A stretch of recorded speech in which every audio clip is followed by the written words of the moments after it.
Galera, eu ainda estou me recuperando da vitória de ontem, 3-2 para o Botafogo, né, sobre o Flamengo no Maracanã, e teria bastante coisa. Eu poderia ficar aqui mais 2, 3 horas falando sobre essa vitória do Botafogo, mas eu vou tentar resumir nos cinco principais destaques dessa vitória espetacular do Botafogo sobre o Flamengo ontem, que nos dá liderança, né, do Campeonato Brasileiro, por enquanto, né?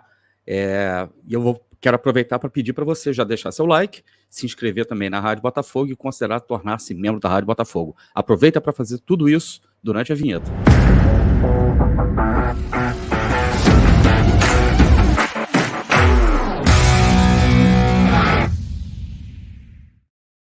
Olá, Helenos e Helenas, eu sou Társilo Delfim, estou trazendo mais alguns minutinhos de RB aqui para vocês. Galera, hoje está muito gostoso acordar, foi delicioso acordar, né? Ver um solão aqui, pelo menos aqui na cidade do Rio de Janeiro, está um sol maravilhoso. Feriado, numa segunda-feira, que é feriado, né? Você tem todo o tempo do mundo para acordar tarde, tomar aquele café da manhã gostoso, né? Ficar ali na mesa conversando. Meu irmão e minha cunhada estão aqui em casa, né? E a gente tomou aquele café da manhã gostoso, batendo papo, contando o caso, relembrando a vitória de ontem. Agora, né, se você não é Botafogo e se você torce para o rival derrotado de ontem, eu imagino que o seu feriado, a sua segunda-feira, tenha amanhecido bem cinza, com a cabeça bem inchada, e eu sei como é que a coisa fica voltando na sua cabeça toda hora. Quero dar as boas-vindas também para todos os torcedores de outros clubes que vêm aqui também na Rádio Botafogo assistir os nossos programas, as nossas lives também. Ontem, no pós-jogo, na live de ontem, tinha bastante torcedor, tinha vários torcedores de outros clubes, torcedores do Bahia, tinha torcedor do Fluminense, tinha torcedor do Vasco, tinha torcedor São Paulino, tinha Santista, né? Tinha torcedores de todos os times que a gente possa. Tinha até gremista aqui ontem também. Então, eu acho que só para tirar uma casquinha, só para fazer aquela zoaçãozinha de leve, porque o futebol é isso, né, gente? Se você aí, né, adora zoar quando você ganha, né? E a gente também tem que aceitar quando a gente perde, né? Boa parte da graça do futebol está nisso, na brincadeira saudável, de um ficar zoando o outro, tal, obviamente, jamais, né, deixando de descambar para agressão física e nem sequer também agressão verbal. Brincadeira saudável sempre faz parte. Bom, sem mais delongas, eu vou começar a trazer aqui os 5 destaques da vitória do Botafogo ontem sobre o Flamengo, e eu vou querer muito saber a sua opinião. A cada destaque que eu colocar aqui, aproveita para colocar aí nos comentários a sua opinião também. De novo, reforçando, deixou seu like, se inscreveu na Rádio Botafogo, e você também pode se tornar membro da Rádio Botafogo por menos de R$5, gente. A Rádio Botafogo está num ritmo alucinante. A gente está voando, gente, voando. É muito gostoso isso. E graças a você, graças a essa comunidade que a gente tem aqui, que a gente cresce cada vez mais. Beleza? Então, os destaques de Botafogo e Flamengo, Flamengo e Botafogo, Botafogo 3, Flamengo 2. O primeiro destaque que eu quero trazer para vocês é o seguinte: acredito eu que a gente tenha a melhor zaga do Botafogo em muitos anos. Diria para vocês que talvez, isso é minha visão, tá? E você pode ficar aí à vontade para discordar. Imagina o seguinte, a gente está batendo papo aqui na mesa do bar, numa mesa de boteco. A última zaga do Botafogo que eu vi jogar nesse nível que Adrielson e Cuesta jogam hoje no Botafogo foi Wilson Gotardo e Gonçalves. Aí vocês vão lembrar do Juninho, vocês vão lembrar de outras zagas assim mais recentes do Botafogo. Para mim, a melhor zaga do Botafogo desde Wilson Gotardo e Gonçalves é essa atual, com Cuesta e Adrielson. Gente, eu não vou ficar colocando muitas estatísticas aqui para você, porque pode te cansar. Para isso, a gente tem o Matheus Fogostato, que vai trazer sempre os melhores números para vocês. Acompanha lá no Twitter, porque ele colocou em tempo real do jogo lá os números de Adrielson, os números de Cuesta também e tal. E é impressionante, porque o Adrielson, por exemplo, não sei quantos jogos sem fazer falta. O Adrielson, simplesmente, ontem não foi driblado nenhuma vez. O Adrielson é soberano, ganha tudo pelo alto. Aí você pode estar se perguntando, o Botafogo tomou 2 gols ontem, né? E 2 gols, inclusive, de jogadas que, teoricamente e normalmente, a gente não tem tomado gols. É verdade, é verdade. Se a gente acertar 100% a zaga ou o sistema defensivo, a gente não vai tomar gol nunca. mas a gente sabe que isso é muito, muito raro de acontecer, quase impossível de acontecer. E a gente estava jogando contra uma das equipes mais qualificadas do Brasil. Então é natural também que eles consigam criar as oportunidades. Por exemplo, a entrada do Everton Ribeiro no segundo tempo dificultou demais para a zaga do Botafogo, porque o Everton Ribeiro tem uma visão de jogo que é muito ímpar. Ele dá aqueles toquinhos por cima da zaga que sempre coloca os jogadores do Flamengo, atacantes do Flamengo, o Gabriel Barbosa e o Pedro, em excelentes condições para fazer gols. Mas, tirando isso, e também tirando o que, na minha opinião, foi uma falha do Cuesta, né, no gol do Léo Pereira, no segundo gol do Léo Pereira, a zaga do Botafogo ontem teve uma atuação que beirou a perfeição, mais uma vez. Lembrando aquela velha máxima, né? Um bom time ganha jogos e uma boa defesa ganha campeonatos. Acho que não é nem somente uma boa defesa, mas também um bom sistema defensivo. E, mais do que isso, equilíbrio, né? Que é aquilo que o Luiz Castro procura trazer para o time do Botafogo. E se você precisa de equilíbrio e sistema defensivo sólido, você precisa ter uma dupla de atacantes, aliás, uma dupla de volantes, né, que saiba também tanto defender quanto fazer a parte ofensiva. Então, eu posso dizer para vocês hoje que o Botafogo chegou na dupla ideal de volantes com Tietê e Danilo Barbosa. Explico. A minha preocupação anterior era que o Botafogo tivesse sempre a figura de um primeiro volante para que ficasse ali na frente da nossa zaga, né, sempre fazendo aquele papel de saída de bola, né, aquilo que o Tietê vinha fazendo mesmo, principalmente no ano passado. Mas do ano passado para esse ano, a gente tem uma mudança que, na minha opinião, está fazendo toda a diferença, e é essa mudança que assim, não é tão silenciosa, mas é uma mudança que acaba fazendo com que o resto da equipe também, né, acabe se valorizando e acabe também melhorando todo mundo. O fato de você ter o Danilo Barbosa, que é um jogador extremamente técnico, e quando ele domina a bola, por exemplo, ele já mata a bola, já preparando a jogada que ele vai fazer, a maneira como ele protege a bola e a maneira como ele aparece na área, principalmente, ele fez o gol de cabeça ontem do Botafogo, cabeceando dentro da área, é o volante do Botafogo, é alto, tem uma imposição física muito grande. E do outro lado você tem o Tietê. A minha preocupação com o Tietê é que o Tietê vinha pisando pouco na área. Nos últimos 3, 4 jogos, o Tietê fez gol, fez assistência, fez jogada de ponta, fez jogada de lateral, fez jogada de centroavante, perdeu o gol como centroavante. Gente, o Tietê subiu demais a régua, subiu demais o nível dele. Mas sabe por que isso está acontecendo com o Tietê? Porque ele pode ir, porque se ele for, o Botafogo tem essa alternância, né, com os volantes. Se o Tietê vai, o Danilo segura mais um pouco. Se o Danilo vai, é o Tietê que segura mais um pouco. Então, esse entrosamento entre os dois volantes do Botafogo e a capacidade que os dois têm de chegar na área, né, como homens surpresas e fazer gols, dar assistências, como eu falei, a jogada do Tietê para o terceiro gol do Botafogo, para o segundo gol do Tiquinho, é uma coisa espetacular, é jogada de ponta. É aquilo que, inclusive, o Luiz Castro cobra que o Júnior Santos faça com mais frequência, que é pegar a bola, partir para cima dos caras e passar no meio dos caras. E foi isso que o Tietê fez. E cruzou para trás. Gente, chegou na linha de fundo, cruzou para trás, é meio gol. A defesa sempre vai estar correndo, né, de frente para o gol, e você sempre vai pegar a defesa no contrapé. Para times que têm jogadores chegando de trás, quem faz muito bem isso são os times do Guardiola, do Klopp, né? São técnicos que apostam muito em jogadas de profundidade com bolas cruzadas para a área, para trás, para a chegada dos jogadores que vêm de frente para o gol, pegando a defesa no contrapé. E o Botafogo fez isso de forma espetacular ontem, o Tietê fez isso de forma espetacular ontem.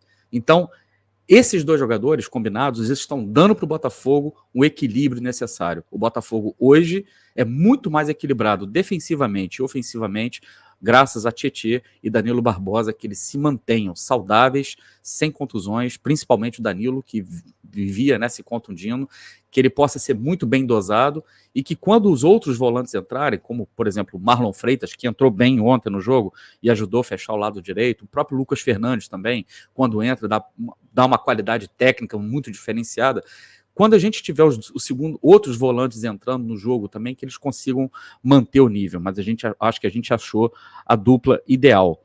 E tem um outro detalhe também, né, cara, que assim, não tem jeito. Eu vou ser repetitivo, você sabe que eu vou ser repetitivo, você sabe que eu não tenho como não falar, né, desse cara chamado Lucas Perry, um monstro chamado Lucas Perry. E quando eu falo desse monstro chamado Lucas Perry, eu estou falando que hoje a gente talvez tenha no Botafogo um dos melhores goleiros da América do Sul.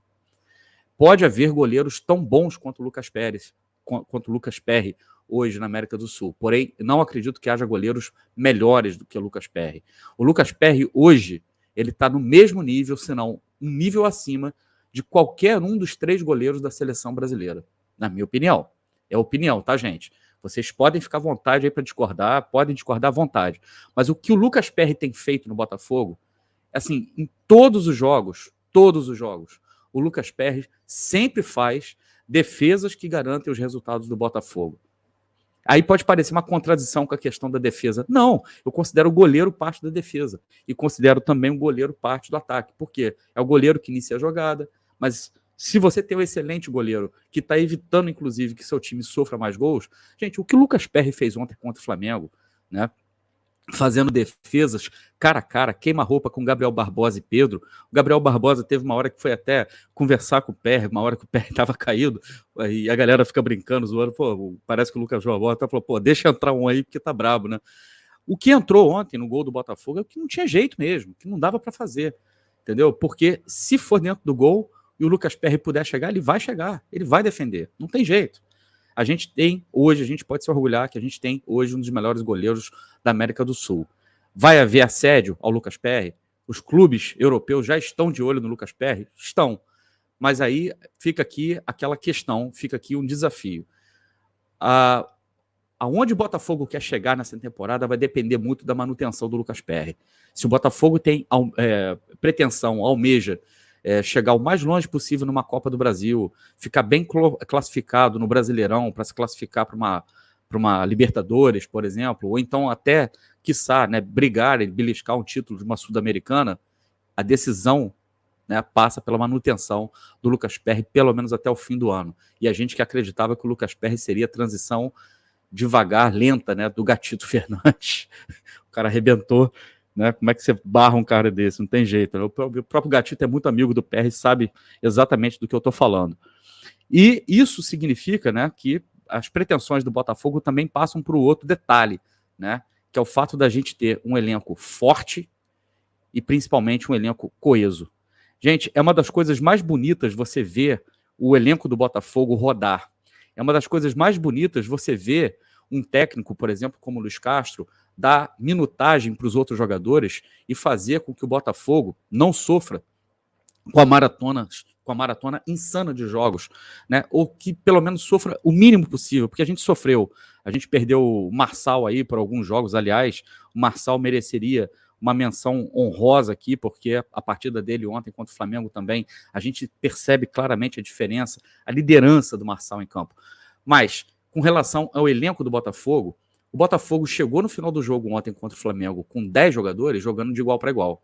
O Botafogo poderia ter feito o 4º gol naquela jogada, por exemplo, naquela escapada aqui, um lançamento espetacular do Tiquinho, naquela escapada do Luiz Henrique, e depois um outro lance também que o Botafogo perde gol na cara ali, com os jogadores bombardeando, né, o gol do Flamengo. A gente poderia ter feito o 4º gol ontem, tranquilamente também, né? O que pega, né, a diferença, né, clara está no gerenciamento do elenco do Botafogo, fazer com que todos os jogadores do Botafogo tenham minutagem, ou seja, se eles estão com minutagem, com ritmo de jogo, qualquer partida que eles entrarem, eles vão manter o nível técnico, o nível físico lá em cima. O Botafogo chegou inteiraço no final do jogo ontem, mesmo jogando com 1 a menos, né? Algo assim que a gente não via no Botafogo há quantos anos, gente? Há quantos anos aqui que a questão física do Botafogo era uma reclamação recorrente de todos nós, né? E a gente está vendo o Botafogo é um Botafogo muito diferente, né? Nesse sentido, é um Botafogo muito diferente. E é muito bom, e está provado, né, que ganha jogos. É decisivo. Você ter um time na ponta dos cascos fisicamente garante 3 pontos sempre. E por último, o último destaque que eu quero salientar aqui é o seguinte: prazer, Brasil, Tiquinho Soares. Pois é, né, cara? Como é que vão ser as tier list agora da ESPN? Como é que vai ser, né, essas mesas redondas que esses caras fazem, exaltando todos os centroavantes e deixando, por exemplo, sempre o Botafogo, né, ali, né, naquele papelzinho de coadjuvante. Como é que esses caras vão falar do Botafogo agora? Como é que eles vão fazer? Né, qual vai ser né, digamos assim, as manobras, né, semânticas que eles vão fazer, né, vão recorrer para não falar mais do Tiquinho. Porque a partida que o Tiquinho fez ontem, gente, e eu não vou trazer de novo, não vou trazer os números do Matheus aqui, Fogo Stats, dá uma olhada depois no Twitter dele, que ele colocou os números do Tiquinho. Mas, resumindo, a opinião do Fogo Stats, e minha opinião também, porque eu concordo com ele, talvez tenha sido a atuação de um centroavante, pelo menos no Botafogo, a melhor atuação de um centroavante desde os tempos do Louco Abreu. E o Matheus até colocou isso no nosso grupo hoje, mais cedo lá, que ele talvez não se lembrasse bem como é que era o Louco Abreu. O Louco Abreu também fez jogos espetaculares pelo Botafogo, mas tecnicamente o Tiquinho tá lá em cima. E ontem na live pós-jogo até falei, né, que na minha opinião o Tiquinho é um dos top 5 centroavantes hoje no Brasil. A atuação dele ontem, né, foi uma das melhores atuações de centroavantes até agora no Brasil. Num jogo desse tamanho, valendo o que estava valendo a liderança do campeonato, estava valendo pra gente, para eles não. Estava valendo a liderança do campeonato e o Tiquinho foi lá e mostrou quem é Tiquinho Soares, esfregou quem é Tiquinho Soares na cara dos incautos e daqueles que são ignorantes por opção e ignorantes por ideologia também, né? Porque eles optam por não querer saber, eles optam, né, por manter o Botafogo na obscuridade para poder sempre trazer à tona e fazer aquela média com os jogadores de sempre. Outros jogadores têm muitos méritos. Por exemplo, o Pedro tem muito mérito, é um baita de centroavante. Cano tem muito mérito. Hulk nem se fala. Na minha opinião, o Hulk hoje é o principal centroavante no Brasil, né? Mas o Tiquinho hoje está no mesmo nível de todos esses, e o Tiquinho ontem foi o principal jogador do Botafogo, de longe o melhor jogador em campo do Botafogo, num Botafogo que foi muito virtuoso, muito vistoso também, e muito guerreiro, muito aguerrido. Só para finalizar aqui, uma menção honrosa também ao Eduardo, que facilitou demais o jogo e acabou sendo sacrificado justamente pela questão da marcação, coragem do Castro de tirar um dos melhores jogadores do Botafogo e para colocar o Marlon Freitas, que foi uma decisão tática que praticamente garantiu o resultado do Botafogo. E uma menção não tão honrosa, essa vai como flechada do caboclo. Alô, Edna, não deu certo, né? Mas não tem problema não, Edna, você vai ser promovida, você vai apitar outros jogos grandes assim também, mas não teve jeito, né? O Botafogo é muito maior do que você, Edna, não tem jeito, o Botafogo é muito maior. Galera, concorda, discorda, o que eu quero saber é a sua opinião, coloca aí as suas opiniões aí, os seus comentários, deixa seu like, isso é extremamente importante. Considere tornar-se membro da Rádio Botafogo, se inscreva na Rádio Botafogo. Gente, por incrível que pareça, a gente mal bateu os 47 mil, a gente está chegando já nos 48 mil, o crescimento é absurdo, vem fazer parte da família Botafogo. Eu volto a qualquer momento com mais alguns minutinhos de RB. Um grande abraço, tchau, fogo!